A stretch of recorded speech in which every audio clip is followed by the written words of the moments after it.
Hello, welcome to ACE Manager. Bottom line focus. ACE 24 Product Pricing Strategies. Talking about the concept of contribution, I said I would share three true instances where organizations gained significantly through application of this concept. In my last podcast, you have seen how a group incentive scheme based on this concept was instrumental in bringing a turnaround. Current story is the second one on contribution and related to product pricing in a power cable company. The company periodically worked out its detailed product costs, taking current price of raw materials and compiled a product price list. While doing so, it added high margins to maximize profitability. However, orders would not get booked at these rates, and the company was hoping that one day market would improve and retained the price list. It used to display the price list but was offering discounts on the list price to prospective clients according to the prevailing market conditions. Thus, discounts keep varying and the same price list is continued for 3 or 4 years unchanged. Frequently, quantum of discount figured in the discussions of marketing personnel. In fact, management directions to marketing personnel used to be in the terms of discount offered while quoting for a price. And no one really spelled out the actual price after discount.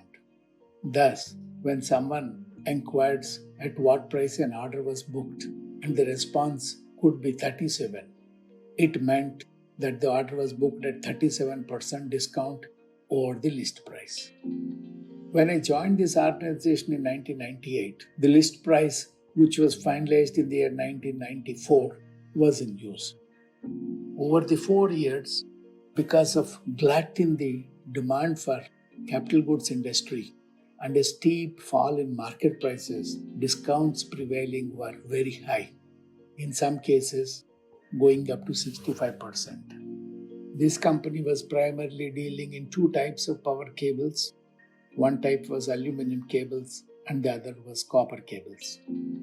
Product prices were worked out based on the raw material prices, overheads, and expected profit margins, which I said used to be quite high when the list price was finalized in the year 1994. We said the drop in market demand was quite high and discounts were going up.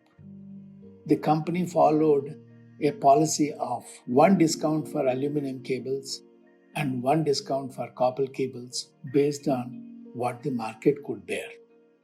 To some extent, discounts related to drop in raw material prices associated with the product and for some time. But over a period of time, it was purely driven by demand and supply. Over a 4-year period, it so happened that the underlying raw material prices did not vary in the same proportion as the product prices, thereby significantly altering the contribution levels of different products. The company pursued a policy of uniform discounts in each product category without actually looking at the behavior of the raw material prices. It did not regularly review its product price contributions. When we reviewed the contribution for each of the audits delivered in the previous 6 months in the year 1998, it came to light that in the case of 10% of the audits, the company was not recovering even its raw material cost. It recorded negative contribution in these audits. It meant that the cost of raw material it was putting in was more than the sales realization. In other words, the company's financial results would have been better off if it did not execute these audits. It so happened that the company reported a rupees 2 crore loss that year and negative contribution on loss-making audits was close to the same amount. Immediately, a process was put in place to update the direct material cost for each product, and instead of uniform discount for each category of cables, a policy of uniform contribution was implemented. This ensured that the company no longer booked or loss making orders and much less negative contribution orders. Moral of the story is that any organization should keep up to date its product costs so that it is able to take well informed product pricing decisions. Thank you for your attention.